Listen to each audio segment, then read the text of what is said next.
little wonky, but I just want to be able to see the kingpin moving. There's a lot of play in this kingpin, top and bottom, so I think I'm gonna have to put new bushings in my spindles.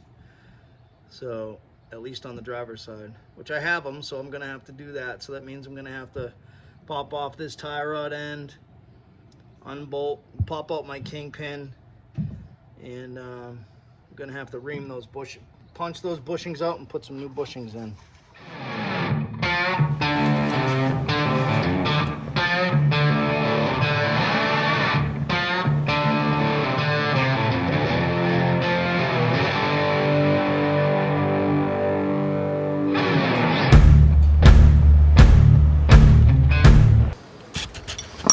Alright, so what I'm gonna do, I'm gonna remove this clamp, and open it up a little bit, and I'm gonna slide it over my tie rod. So I've been busy in the shop, but it hasn't been working on hot rods. I've been working on daily drivers lately. I've been doing ball joints, ball joints. I did lower control arms, bushings on my car. I did ball joints on my son's, brakes, oil changes. I got to do front struts on Allie's car. I've been busy. Not fun either. Not the fun kind of busy. Why does the nut always roll underneath the jack stand? Alright, so I got the wheel cut all the way to the passenger side at the moment. And what I'm going to do is I'm going to get this clamp tightened up underneath that is physically attached to the tie rod. I want to make sure that it's the piston on the steering dampener is out about 1 inch. Like I said, I don't want it to bottom out before the steering is restricted. And obviously you want to make sure that the hardware on the steering dampener isn't going to hit anything and restrict the steering. So the steering dampener is out about 1 inch. I'm sliding it down until this bracket touches the inside edge of the wishbone. And that should be sufficient. You want to try to keep it as parallel with the steering arm as you can, or the tie rod as you can. That's essentially where it's going to be mounted. Alright, so I'm going to tighten up the clamp on the tie rod itself. Now I know it's extremely difficult to film, but I'm going to grab my phone and show you guys what I'm doing with my phone. I'm going to grab my phone and show you guys what I just did. Bear with me. Alright, so let's climb under here and I'll show you guys what I'm doing. See, that's the clamp. The tie rod is, the wheels are turned all the way to the passenger side right now. So the steering wheel is turned all the way to the right. I had mentioned this is the clamp with the bolt going through. You just want to obviously make sure that there's no interference with this bolt here between like your spring bracket and your spring mounts and all that stuff. So that's pretty much tight, and you can see where it's going to mount right here on the inside underneath on the wishbone. So, and obviously you want to try to keep it as parallel as you can to the tie rod to make sure it's just to make sure that it's all going to work as one unit. So we got the steering dampener mounted in place, and now we're going to get these brackets welded onto the inside of the wishbone. Once that's done, we'll kind of do a test on it. So just for the sake of doing a test, I'm going to turn that all the way until my back of my spindle hits my nut there, hits that post. So now let's extend this to make sure we're going to have perfect. And I want to make sure that there's actually a little bit extra just in case. So I'm going to drop it down below my wishbone And see how much further I can pull it. So look at that, it goes all the way past my wishbone. So I'll know that my steering dampener isn't going to bind my steering in any way. So that's going to be about where we mount it, right there. And you can see it's not parallel with the tie rod right now, because the way the steering works, you'll see the tie rod actually move its way back as I turn. As you can see, so where it's going to be right there. All right, so let's get this tacked in place and welded up. I'll hit that with some black or brown spray paint or something so it doesn't rust. And I'm going to get to work on tightening up my pitman arm. That nut is a little bit loose on the bottom of my pitman arm. And then also, I mentioned to you guys there was a little bit of play in my kingpin.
I don't know if you just saw that or not, but that lock washer just snapped in half. That's got to be pretty strange, huh? This is the keeper. I just removed the keeper. Careful, obviously, not to damage the threads. That's what keeps the kingpin from sliding out. There's a notch in here on the kingpin itself. I'll show you as I remove it. Well, I think at this point I should probably just pop the wheel off first, and then we'll get the backing plate off and all that stuff. I'll leave the brakes intact just to save myself some work.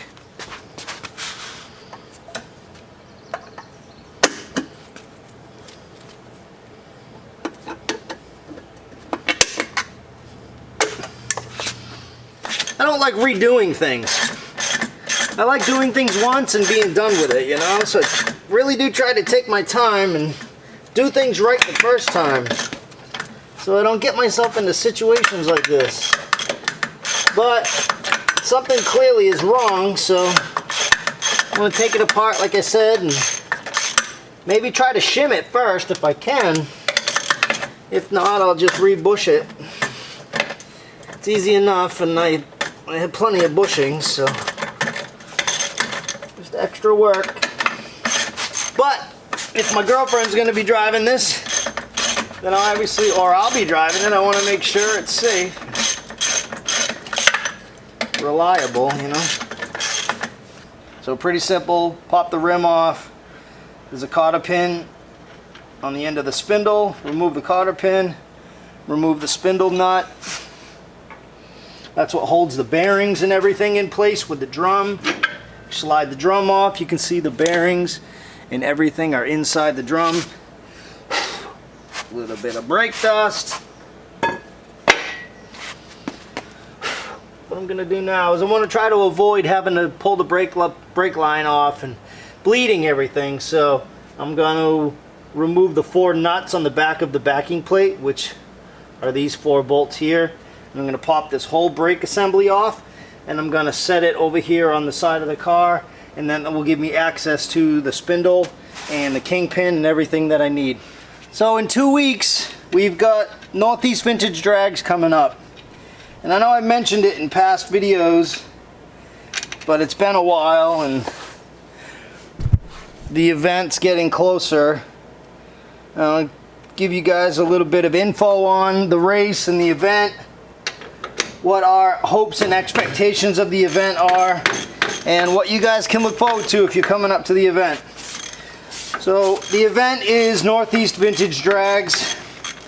It is primarily a early hot rod, front end dragster, jalopy,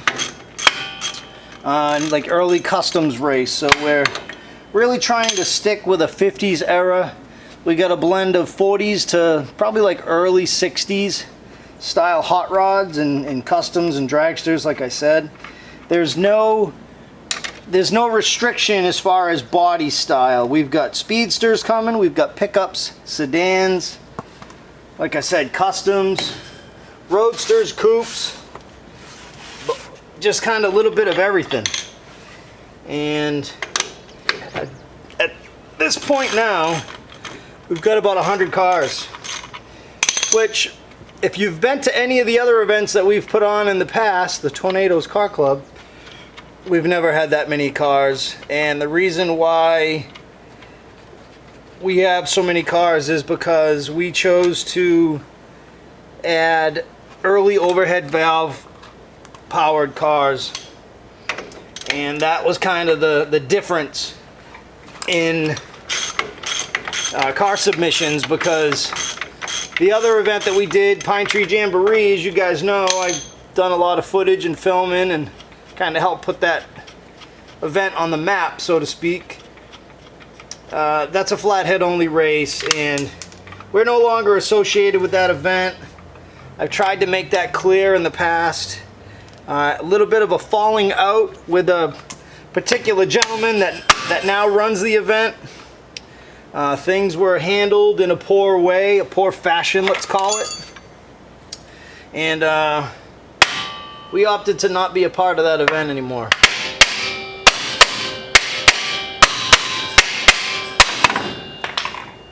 So that being said, we started a new event, and it's called Northeast Vintage Drags.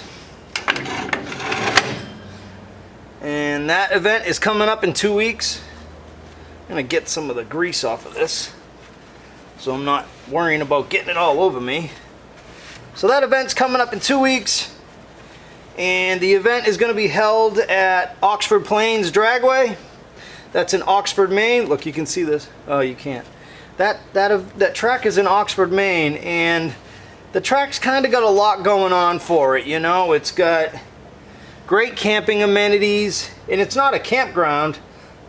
Look at that, how easy that came out. I want to check and see if there's any shims in this. I'm going to bring you guys a little bit closer. I may have screwed up and not shimmed this kingpin. I mean, I definitely would have checked it before I assembled it completely, but it seemed pretty loose and I didn't see any shims in it. So let's slide this out and see if there's shims in it. Yeah, there's one shim. So there's definitely at least one shim in it. Get this shim here. But it was a little bit loose. So this bearing. So I think what I'm going to do is, I have a few packages of these shims. So this shim plus a few additional shims will come with your kingpin kit when you buy them. And I buy them whenever I can find them, whether it's on eBay, Swap Meet, Instagram, anything. If I can find, oh, here's another one. If I can find an early Ford kingpin for this car, for these front axles and spindles that I use, I typically buy them. So I want to try to tighten up this kingpin with some shims first. And if that doesn't work, what I'll do is I will then get this tie rod off the back of the spindle here, get this nut off of there. I'll pop these two bushings out on my press or even in a vise, and then I will push new bushings in, ream the bushings with a reamer if need be, and then reassemble it, put the wheel back on, and then check it. So let's see if we can get some shims in here first and maybe try to tighten this up. Alright, so I'll be right back. I'm going to go get some shims, and then we're going to continue talking about Northeast Vintage Drags and what you guys can expect at the event if you're coming, And if you're not coming, there will definitely be some videos and a lot of photos online. But definitely keep an eye on YouTube all weekend long. Friday, Saturday, Sunday, we got photo shoots planned with Hot Rod Magazine. Hot Rod Magazine is going to be there. Modern Rodding is going to be there. Speed and Culture. Northeast Vintage Drags is going to be in the first edition hardcover of Speed and Culture. They're switching from magazine format to hardcover book format. And Trent is a big supporter of us, and we're just really looking forward to having Trent up there and all the guys from Speed and Culture, and getting some you know, getting into their publication and getting some awareness of the event. So if there isn't enough already. So I'll be right back. We're gonna go find some shims and we'll get this thing put back together.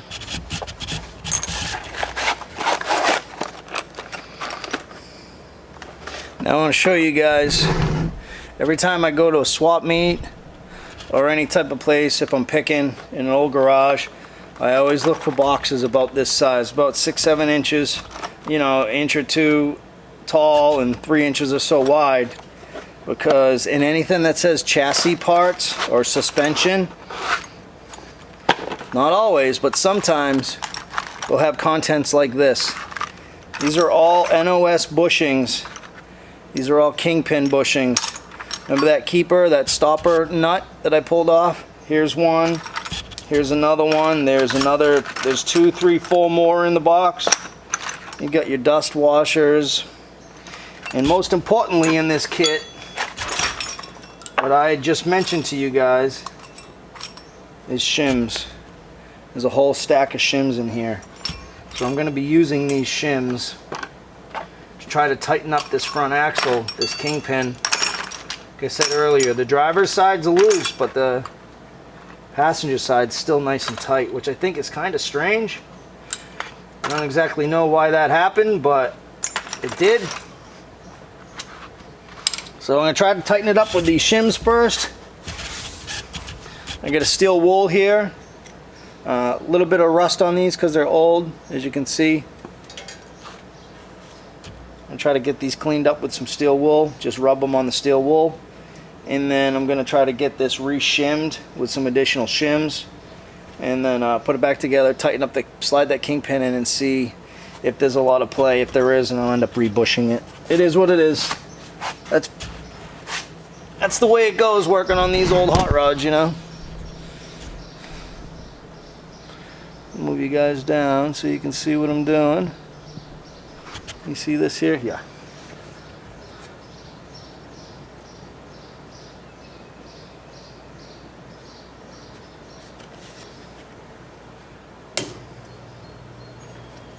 All right. So, grab the steel wool. Just want to try to get some of the rust and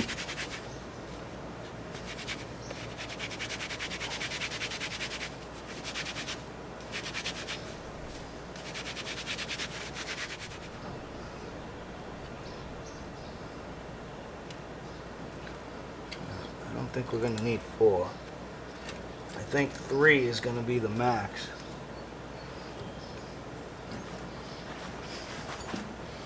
So you got your kingpin here. You have your cup. This is for your dust seal. I got my dust seal. That slides on like that. Seal goes down onto it like that. Got my top shim all lined up. The bottom shim. Alright, so I'm still working on the kingpin. And just tap the kingpin in and it's nice and tight. You get a little bit of play right here because I'm going to readjust. I'm going to work on the alignment also while I have it apart. But at this point now I have 3 shims in this. It's a lot better. So now what I'm going to do is I am going to lock the kingpin back in with my keeper. These can be reused as long as you don't damage the threads. You should be fine. So they go in. So So you see this thread here, and on this side of the keeper it's almost got like real sharp edges that cut into the edge of the notch on the kingpin. And line it up.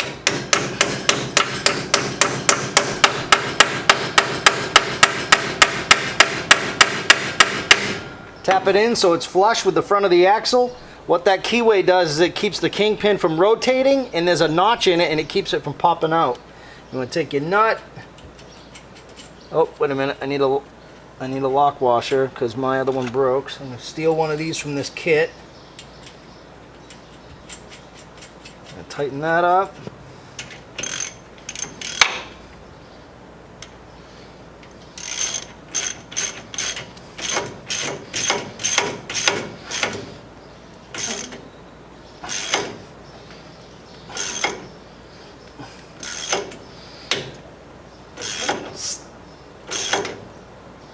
Pull that in, nice and tight. Do your stopper nut. Lock that on there. I'm going to thread my nut back down on my tie rod end.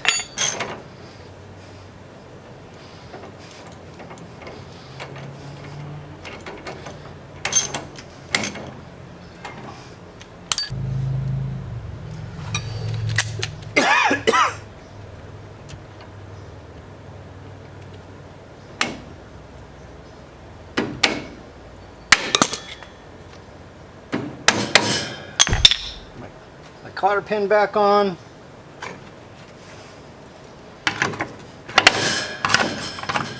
My backing plate.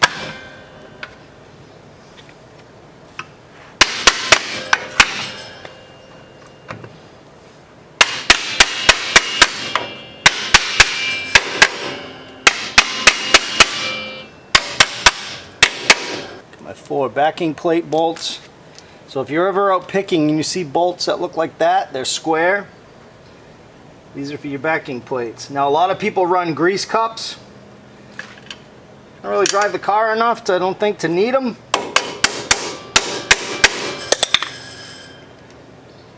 So I don't run them.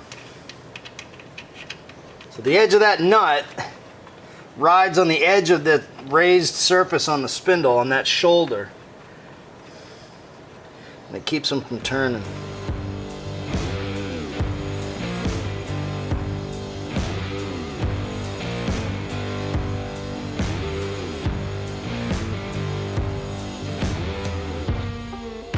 So I'll get these brakes put together and then we'll chat a little more about Northeast Vintage drags.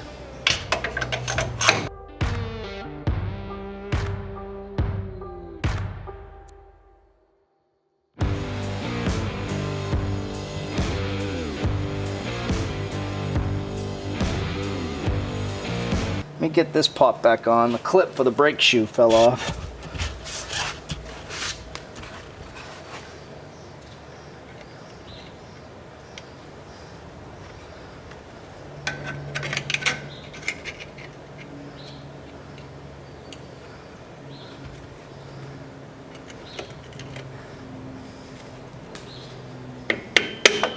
So now what I need to do is I'm going to grease all of this on the spindle here.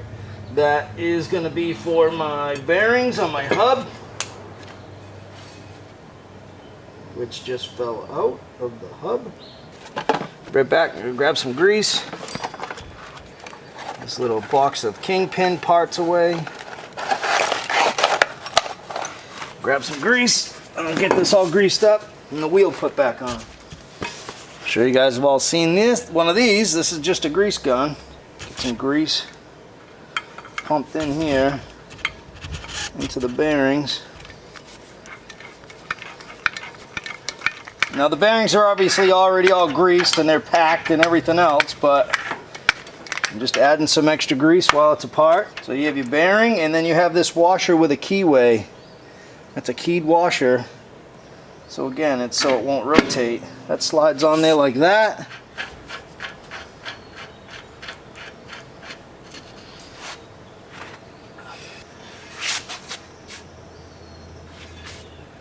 tighten that up till it doesn't spin, and then back it off 1/8 of a turn, or until you can get your cotter pin in. I know it goes forward and backwards, so.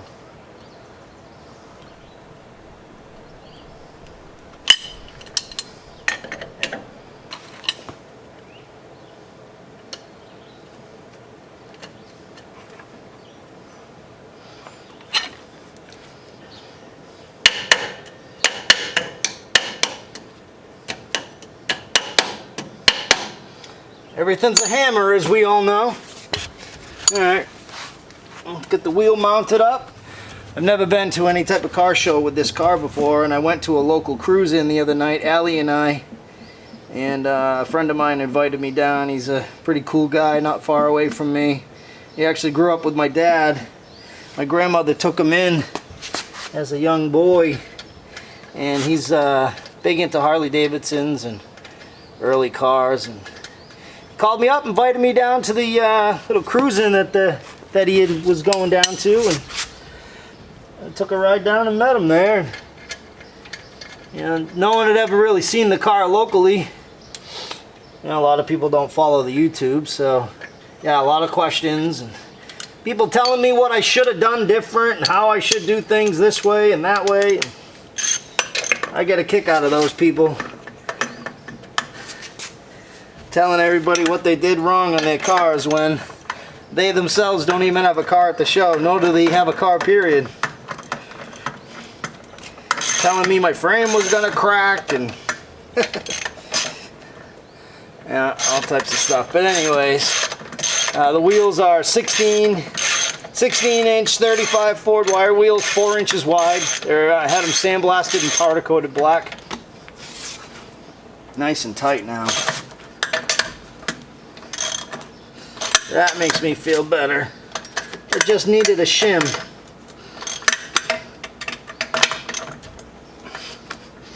Alright, so now what I want to do, now that this wheel's all tight, its steering's a lot better, I want to do a quick front end, actually, you know what? I want to do a steering wheel and front end alignment, so to speak.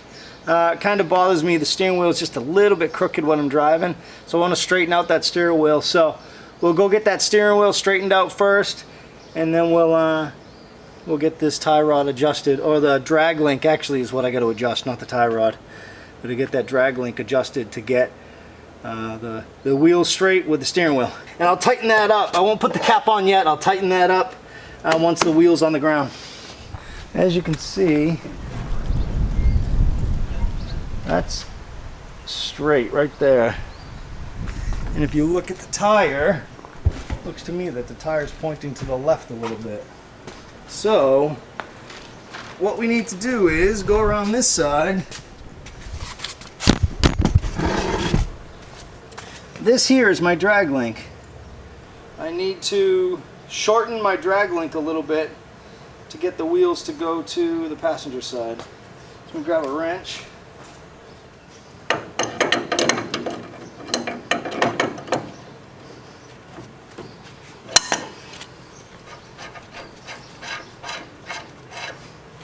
I'm going to go loosen the nut on the other side.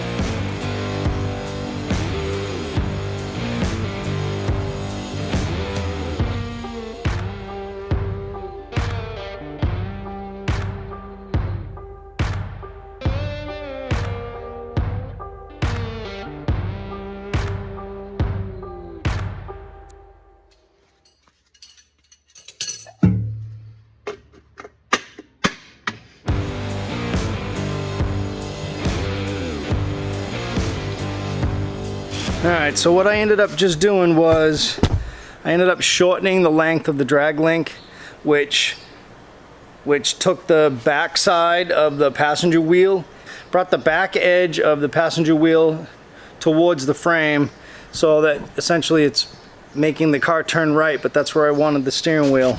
I needed the center of the steering wheel a little bit to the right. So what we're gonna do is we're gonna take this thing for a ride and see how it's going. I'm gonna just put you guys on my cell phone, and I'm gonna drop this thing down, tighten up the driver's side wheel, throw the cap on it, And then it's just going to be a matter of kind of tweaking the tie rod.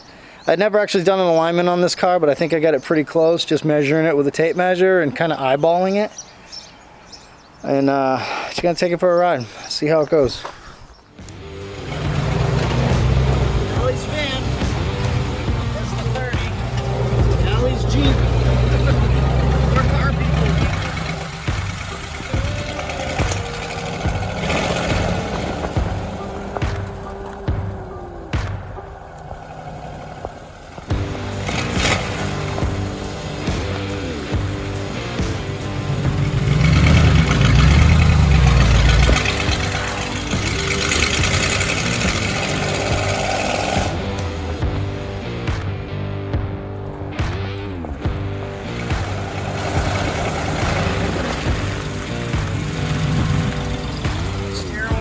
Nice and straight.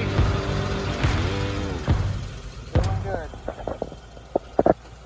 We're gonna go to the trophy guy. Drop off this trophy.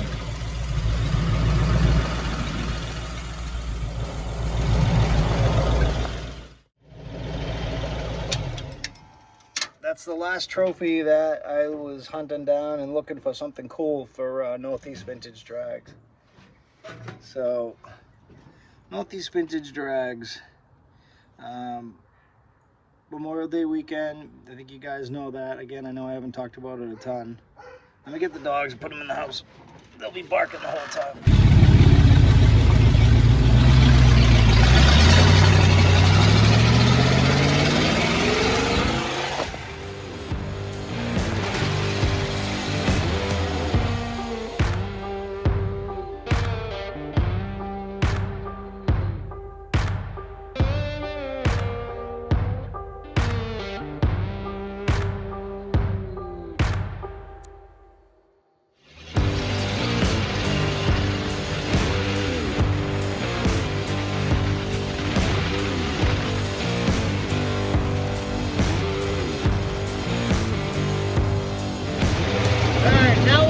Buddy Joe's. When we get back, we'll chit chat about Northeast Vintage Drags and wrap up this video.